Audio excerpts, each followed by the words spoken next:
Namaskar,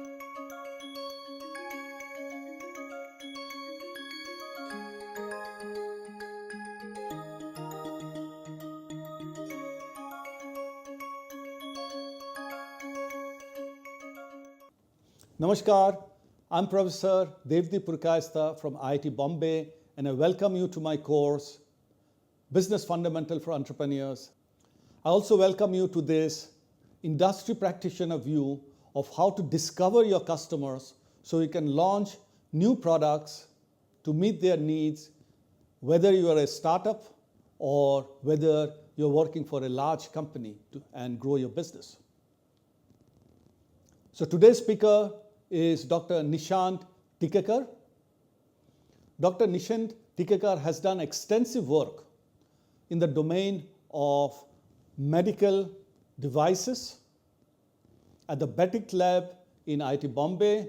He has also been an adjunct faculty at the DS School of Entrepreneurship at IIT Bombay. Prior to joining IIT Bombay, he was in the United States and he did his engineering at VNIT, and then his master's and PhD from the University of Utah.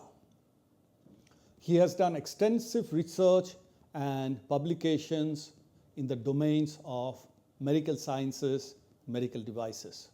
With that, I'm handing over to Dr. Nishant. Hello, Namaste, and welcome to this video on what is called customer discovery in the entrepreneurship world. It is important that you understand and absorb this concept in your mind completely if you want to do well as an entrepreneur and as a startup.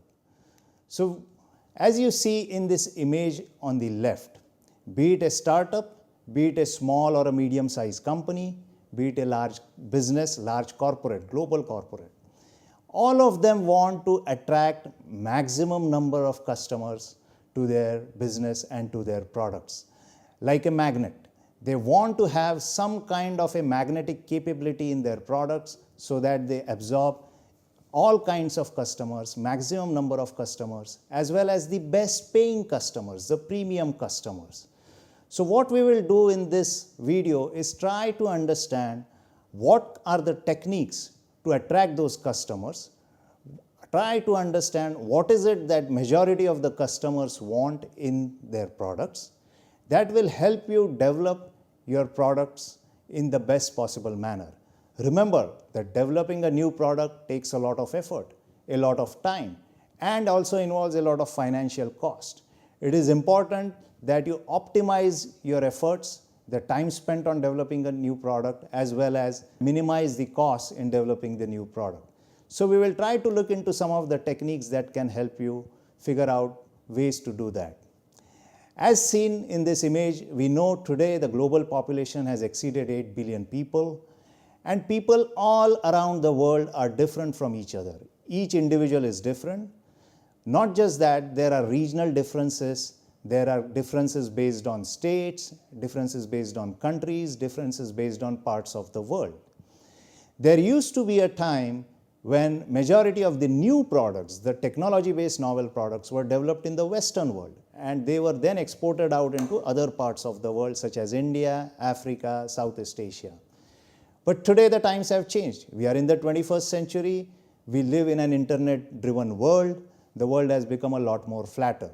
So it is very much possible for you to be in a developing country or even in an underdeveloped region such as India or Africa or Southeast Asia and develop novel products that can be attractive to people in developed parts of the world such as the United States or Europe.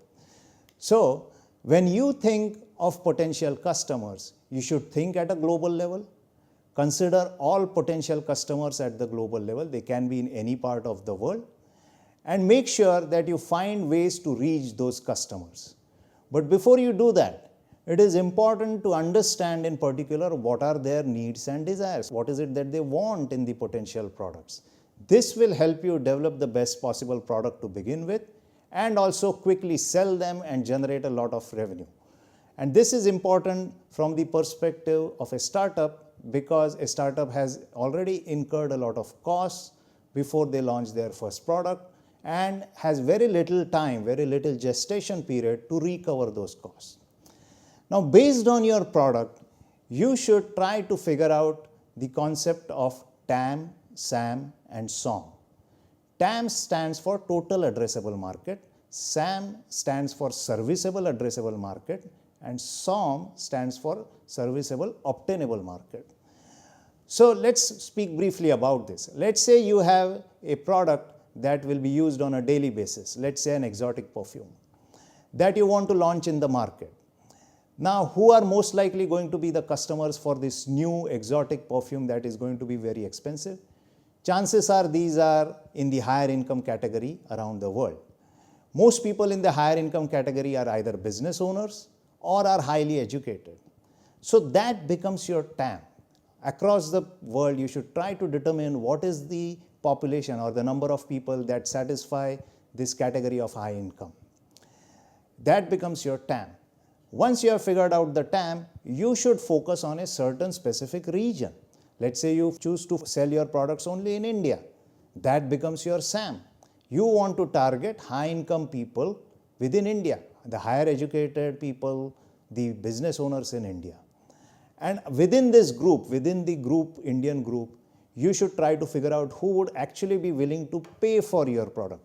Chances are, because it's a perfume style product, educated women would be willing to pay more than educated men.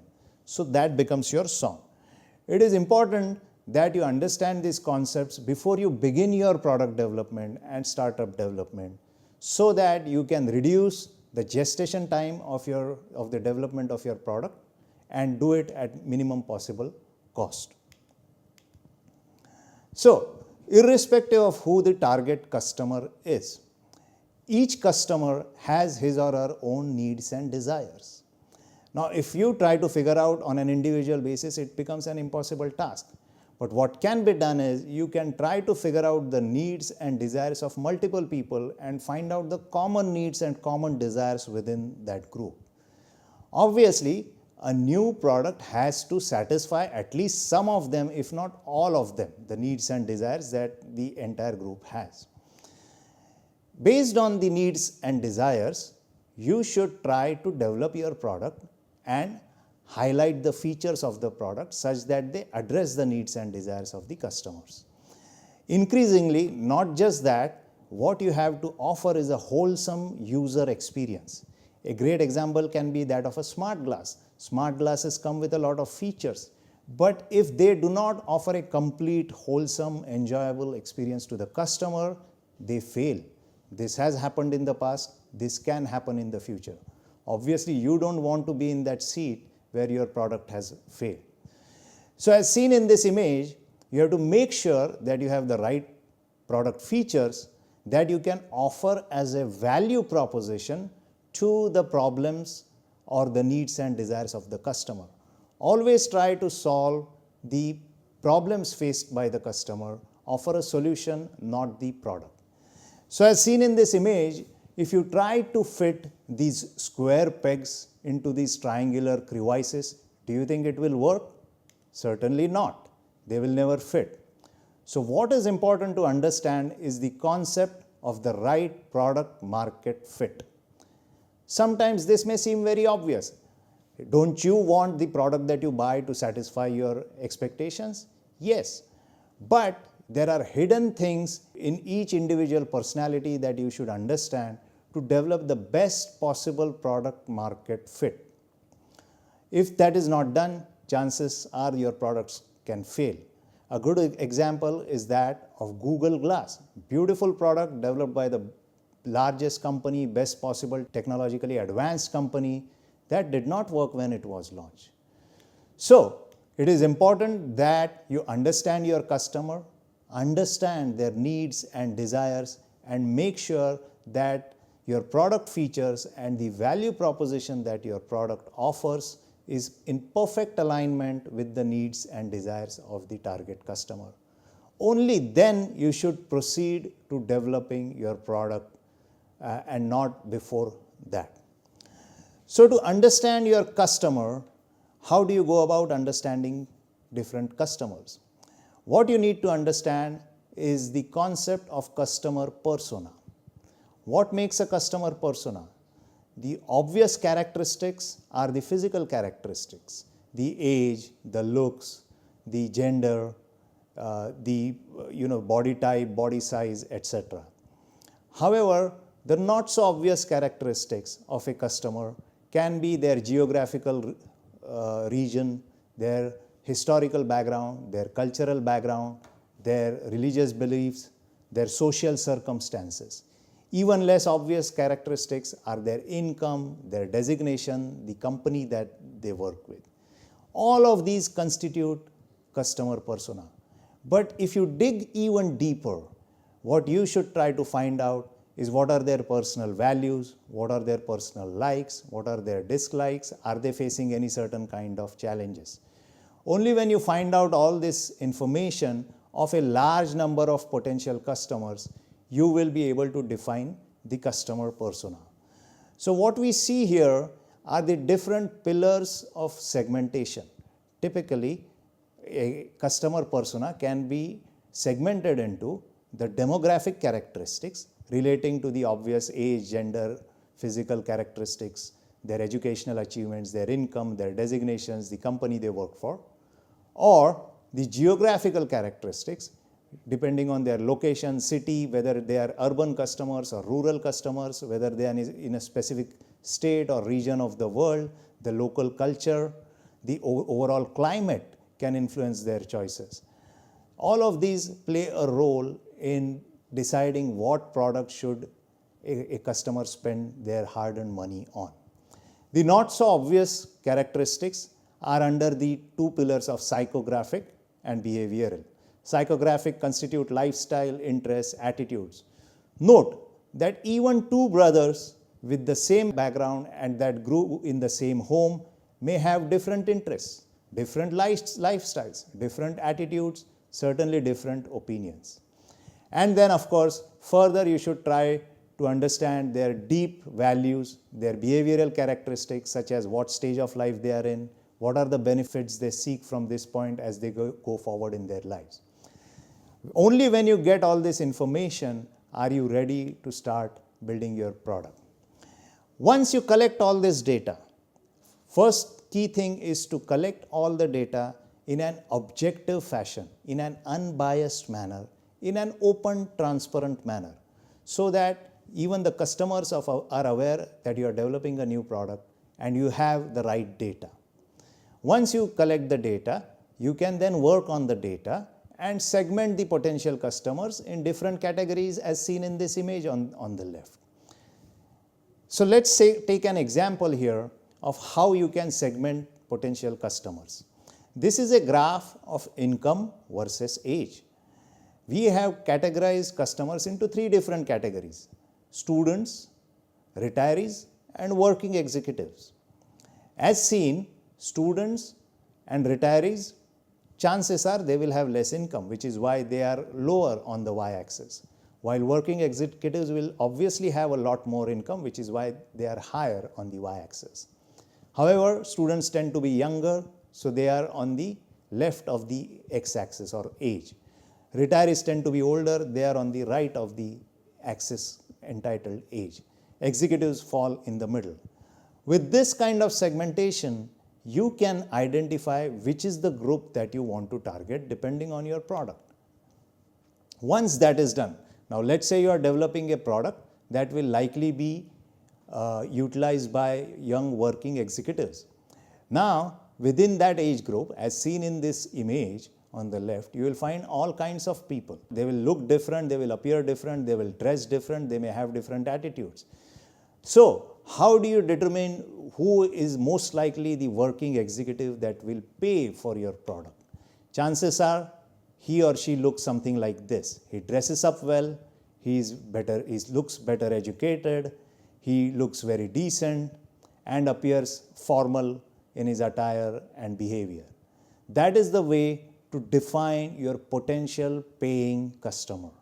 Irrespective of the product you choose to work on, you should work on identifying such a customer down to the individual level. So let's look at what are the methods that you can adopt to do this kind of customer discovery. What I have done here is I have listed various methods that are popularly used. These are typically called market research methods. There are companies that do this and they have become multi-million, billion-dollar companies. Some examples are Ipsos or Reuters and so on and so forth. They use different techniques to understand their customer. Most likely, when you have a large customer base to choose from or to pick from or to identify potential paying customers from, the best way to start is usually conducting a survey. This can be an online survey using Google form, or it can be an offline survey where you do conduct the survey in person in pen and paper form. From there, you can start in identifying the right customers. Make sure that the questions asked in the survey are objective, they are not biased, they should not carry any of your personal bias, and they are close-ended, meaning they should yield meaningful answers to the questions that you are trying to address. Once the surveys are done, you can do other things. You can observe potential customers in real life scenarios. Let's say you are trying to pick out what is the best color for packaging. You go in a grocery store or in a large store and you spend time observing the choice of packaging that customers like. It can be based on color, it can be based on size or shape or certain symbols. This is again unbiased, open-ended observation that you have to do yourself. The other few methods are focus groups, where you bring potential customers together in a closed environment like an enclosed room, and you make them discuss what is expected in the potential product that you are developing. That is called a focus group discussion. You are away from the discussion, you are just listening to it, and you are taking your own notes and observing what customers want. Competitive analysis refers to other products that can be potential customers that are either already in the market or can be quickly in the market. There you try to study what the competing products offer to the customers and then bring out some uniqueness to your own product that will help you beat the competing products in the market. Personal interviews obviously means that you personally interview customers one-on-one with the right questions, try to understand their deep values, their deep expectations from your products. And field trials means you make it's like making a pilot number of products, running a pilot program, and you launch them in the smaller market and then gather data on what customer feedback is so that you get true meaningful data of how your product will perform in the market. Okay? Once you do all these customer discovery methods and collect the data, you will be able to better define your product functionality, how it is supposed to function, the aesthetic aspects of your product to make sure that it is attractive right from day one in the market, as well as the price point that the customer is willing to pay for your product. And not just that, if you know the price point, you can even back calculate the cost within which you should produce your product to make handsome profit. So if we compare these methodologies, what we find is that the surveys and observations yield qualitative as well as quantitative results depending on the kind of questions you ask or the observations that you make. Other more involved, more intense customer discovery methods yield mostly qualitative results. And you have to figure out ways to determine the key points in a quantitative manner based on the customer feedback. The surveys and observations tend to be low cost, tend to take shorter to medium time for the most part. Other methodologies take longer because they are more intense, they are more involved, but yield better results, yield deeper results, and help you understand the customer completely in a wholesome manner. So depending on the product you are about to launch, you should adopt certain methodologies, if not all, certainly some of these to understand your customers before you launch the product or even make the product. So let's take a small break. We will let you reflect on some of the questions that we have posed here.